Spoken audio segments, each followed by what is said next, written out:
আসো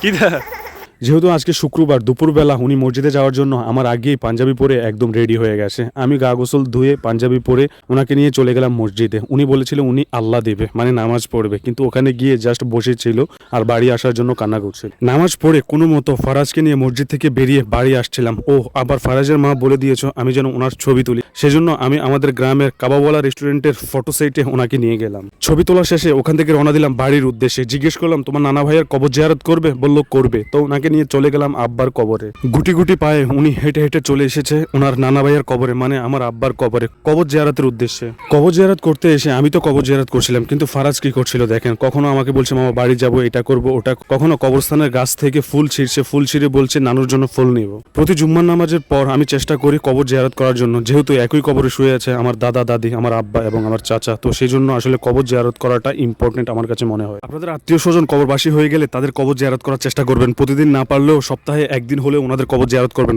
তার কারণ কবরবাসীরা অপেক্ষায় থাকে যে তাদের আওলাদের মধ্যে কেউ এসে তাদের জন্য দোয়া করবে। আমরা চলে আসলাম বাড়ি। ফারাজও অনেক খুশি নামাজ পড়ে কবর জিয়ারত করে আর কবর থেকে ফুল এনে।